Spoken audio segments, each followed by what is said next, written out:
My name is Emily Carter. I'm married to an amazing man named James, and we have a little girl, Sophie, who's the light of our lives. But back when I was 18, things weren't so picture perfect.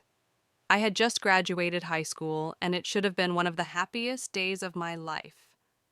Instead, that day ended up being the moment everything fell apart with my stepmom, Diane, and my brother Ethan. It was right after the graduation ceremony.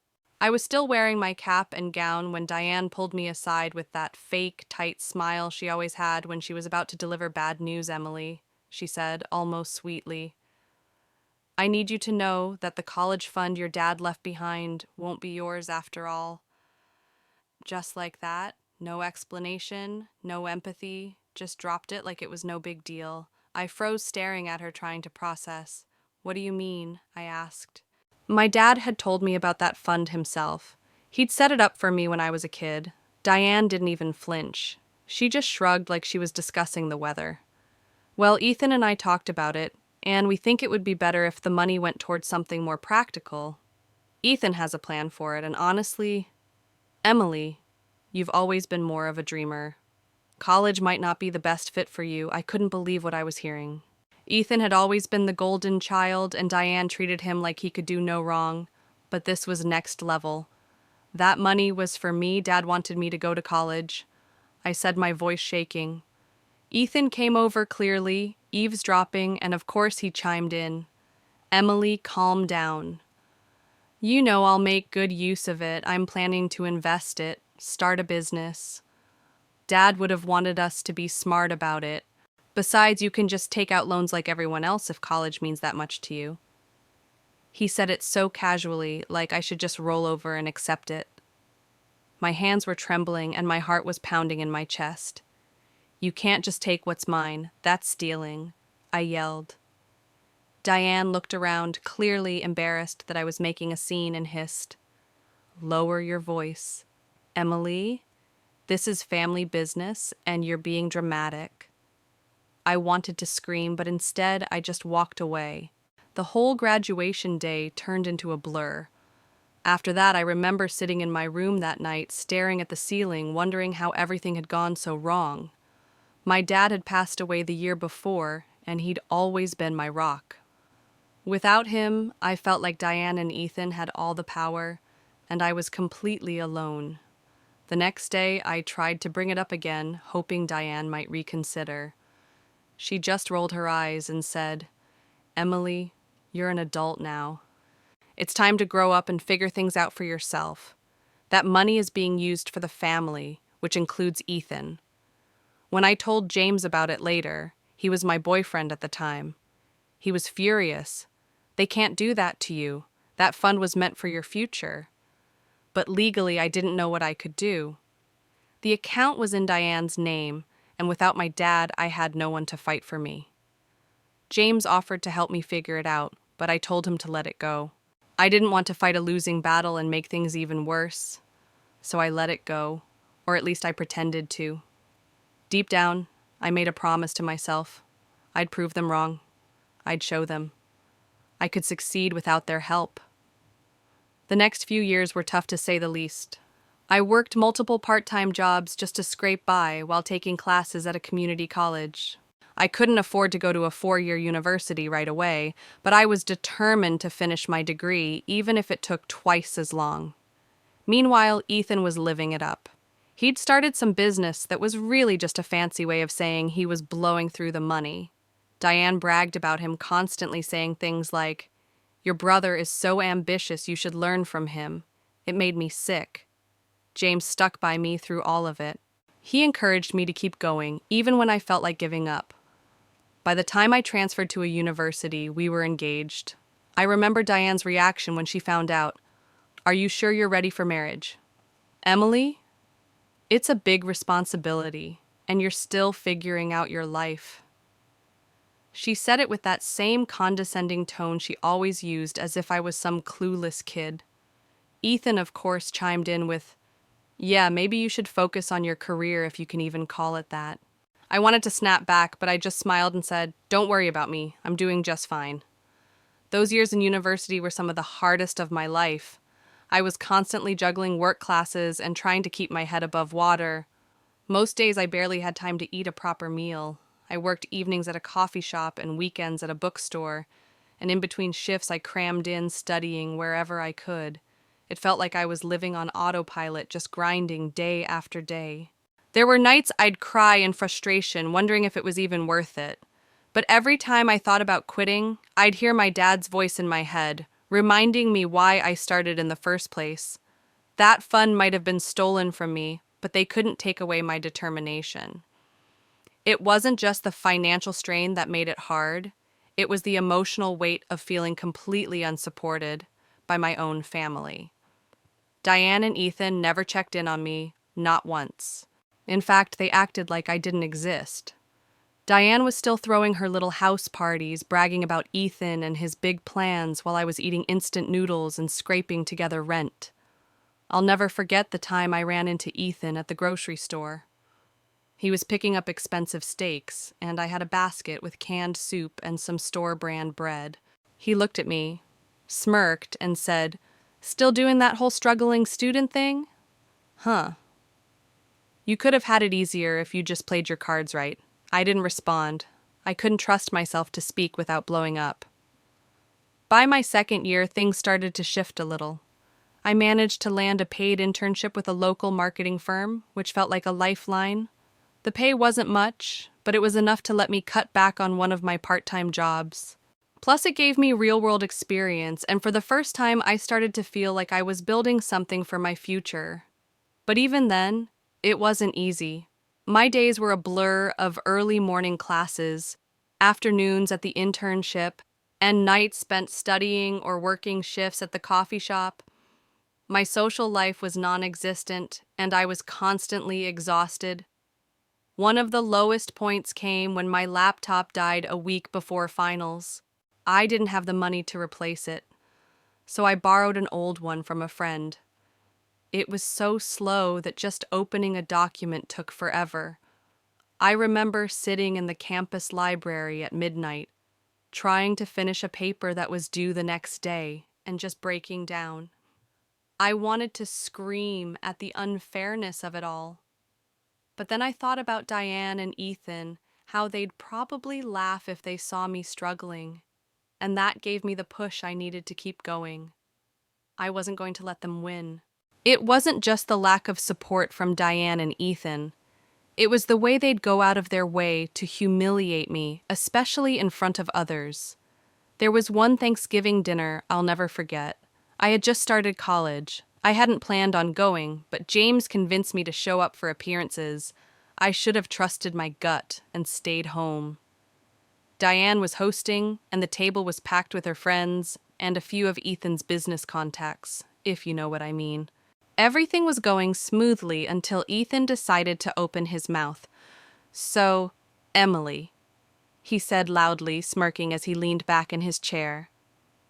"How's that glamorous student life treating you? Still making lattes and scraping by?" A few of the guests chuckled nervously, probably unsure if he was joking. I felt my cheeks burn, but before I could respond, Diane chimed in. "Ethan, don't be mean," she said in that fake, syrupy tone she always used when she wanted to sound magnanimous. "Emily is doing the best she can. Not everyone is cut out for success right away." The way she said it, with that little pause before doing the best she can, made it clear what she really thought James was my anchor during those years. No matter how bad things got, he was always there to remind me why I was pushing through. I'd come home from a late shift, or the library completely drained, and he'd have dinner waiting for me, even if it was just grilled cheese or leftovers. There was one night in particular that sticks with me. I had just failed an important exam, and it felt like everything was falling apart. I came home, dropped my bag on the floor, and just started crying. Right there in the doorway. James didn't ask what was wrong right away. He just hugged me and let me cry until I could talk. When I finally got the words out, he said, "Emily, this one test doesn't define you. You're doing something so many people would have given up on by now. You're allowed to stumble, but you're not going to fall. You're stronger than this." Then he made me hot chocolate and sat with me until I felt like myself again. It wasn't just his words, it was the way he believed in me, even when I couldn't believe in myself. Knowing he had my back made all the difference. By the time I graduated, I felt like I'd climbed a mountain. It wasn't just the degree itself, it was everything it represented. I'd made it despite all the obstacles, despite Diane and Ethan's complete lack of support. I didn't invite them to the ceremony. James and a few close friends were there cheering me on as I crossed the stage. I remember thinking, they don't get to take this moment away from me. It was one of the proudest days of my life. Not long after graduation, I landed a job at a mid-sized marketing firm. It wasn't glamorous, but it paid well, and for the first time I could breathe a little. James and I got married the following year, and not long after that, we found out I was pregnant with Sophie. It felt like everything was finally coming together, Diane and Ethan. I didn't hear from them. It was like I didn't exist to them. Climbing the career ladder wasn't easy, but it felt like a natural continuation of the grit I'd built. During college, I started at the bottom, managing small accounts no one else wanted. I worked hard, stayed late, and took on projects that weren't even in my job description.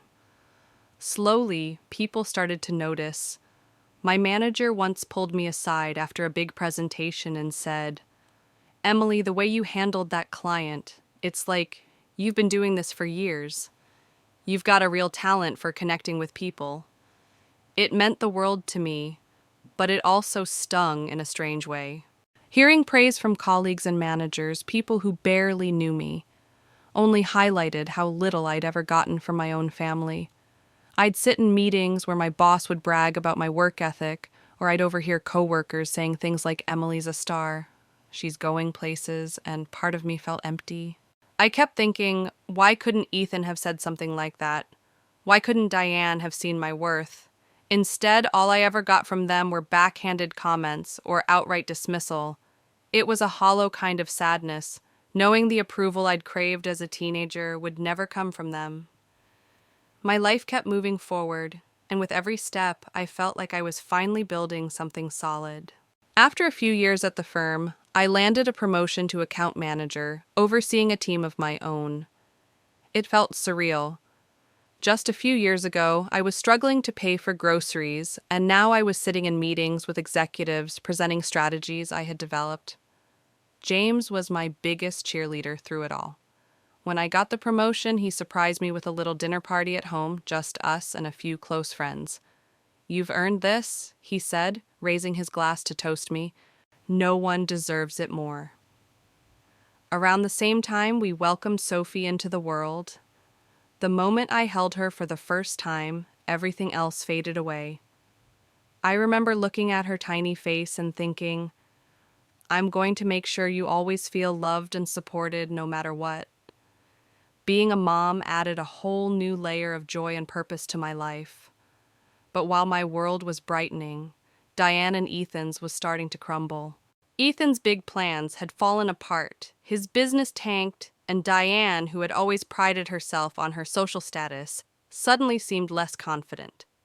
The whispers started to spread. They were struggling financially, and Ethan was back, living at home with Diane.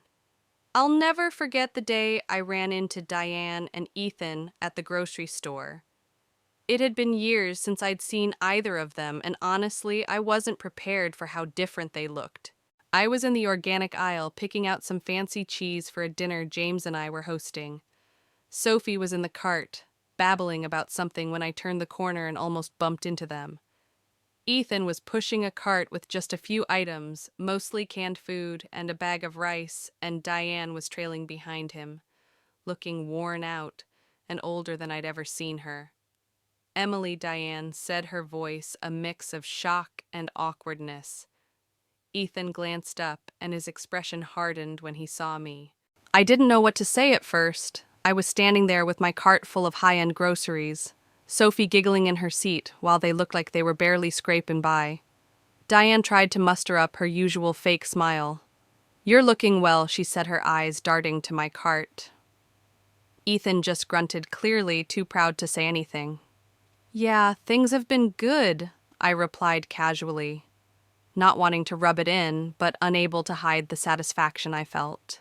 It was a stark contrast from the last time we'd crossed paths at a grocery store when I was the one struggling and Ethan was flaunting his success.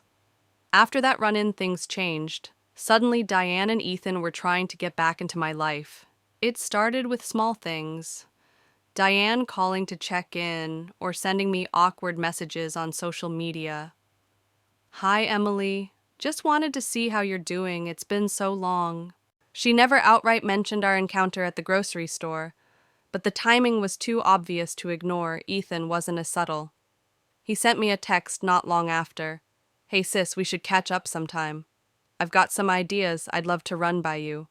At first I ignored them. I didn't trust their intentions, and honestly, I was still too bitter to entertain the idea of reconnecting, but they didn't stop. Diane started calling James too, under the guise of being a concerned stepmom, asking about Sophie and how we were doing. James being the kind-hearted person he is, told me. Maybe they're trying to make amends. I wasn't so sure. It felt less like genuine interest and more like they'd seen how well I was doing and wanted to latch on. Part of me wanted to confront them outright, but another part of me was curious to see how far they'd take it. It was a quiet Saturday afternoon when I pulled into the driveway and saw Ethan and Diane standing in front of my house. At first, I thought I was imagining things. They looked out of place like characters in the wrong scene of a movie. Diane was clutching her purse tightly, her face tense, while Ethan stood with his hands in his pockets, looking everywhere. But at me, James and Sophie were at the zoo with his parents, so it was just me. I couldn't go with them because I had to finish some things at the office for an important meeting I was going to have on Monday. I sighed already, bracing myself for whatever this was as I stepped out of the car. Diane's face lit up with that overly rehearsed smile I knew too well. Emily. What a coincidence, she said, as if they hadn't been waiting there on purpose. Ethan gave me a stiff nod, still avoiding eye contact. What are you doing here? I asked bluntly. Not in the mood for pleasantries. Diane waved a hand dismissively, like my question didn't matter. Oh, we just thought we'd drop by to catch up. It's been too long, don't you think? I stayed quiet. Diane plastered on her rehearsed smile, the one she used to soften bad news or manipulate people into doing what she wanted. Emily, sweetheart, we've been thinking about how proud your dad would be of you. You've done so well for yourself. Look at this beautiful house. You've really built something amazing. I stayed silent, my arms crossed. I wasn't falling for her flattery. After a moment of awkward silence, Ethan cleared his throat and finally looked at me. Yeah, what Diane's saying is, we've hit a bit of a rough patch. Things haven't been easy, you know.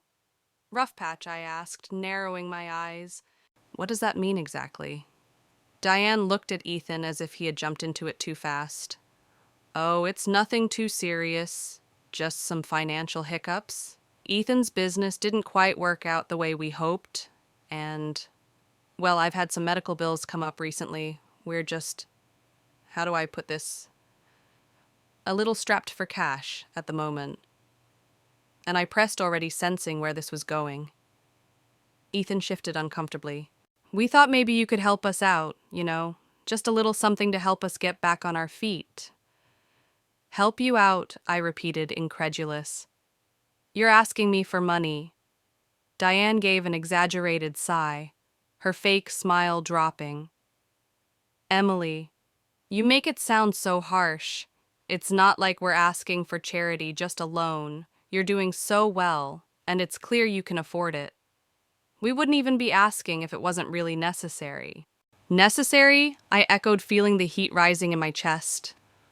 You mean like how it was necessary to steal my college fund? Or to tell me I'd never amount to anything? Is this one of those necessities?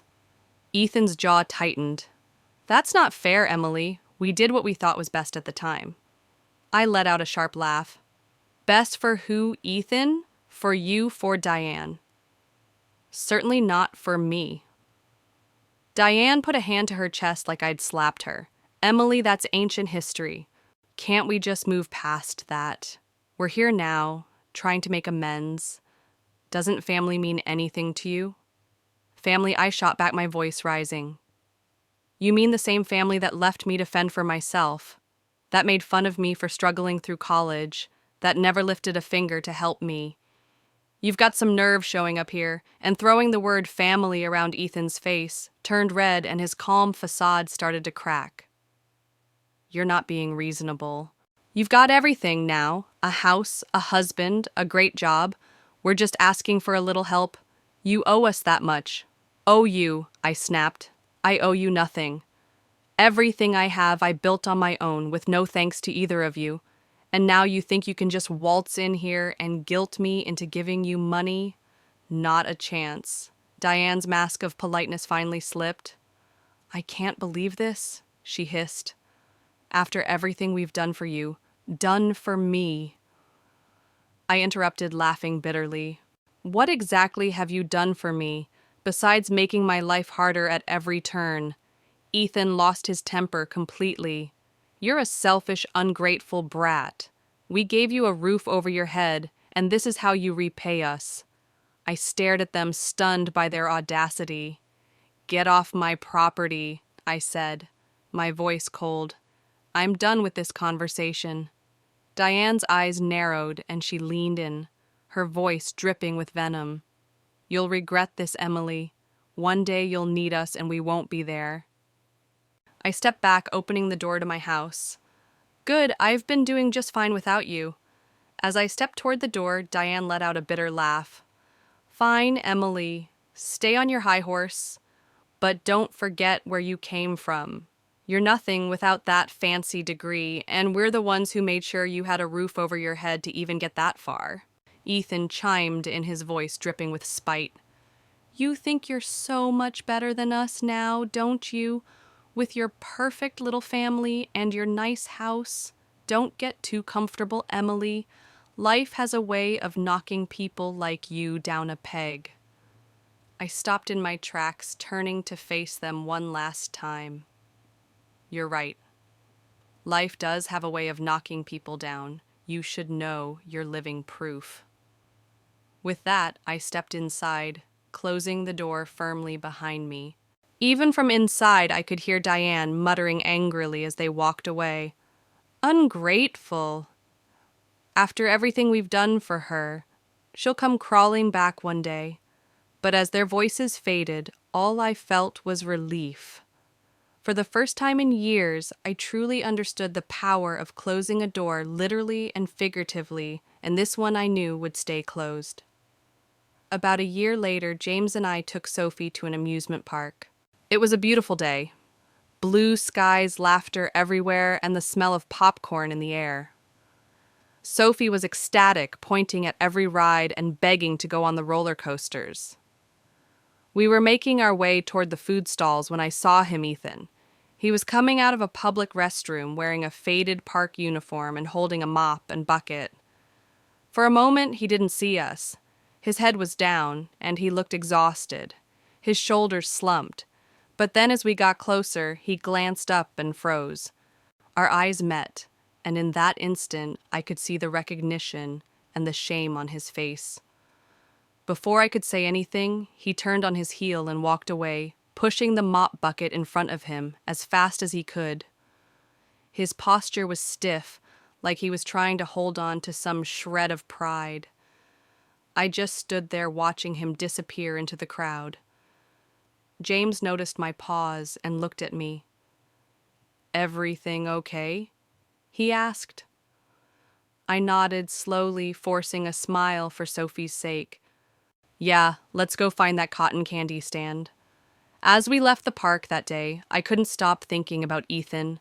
Seeing him like that, avoiding me, ashamed, brought back a flood of memories, the insults, the dismissive comments, the years of being treated like I was less than nothing, and Diane always there to back him up, to twist the knife a little deeper.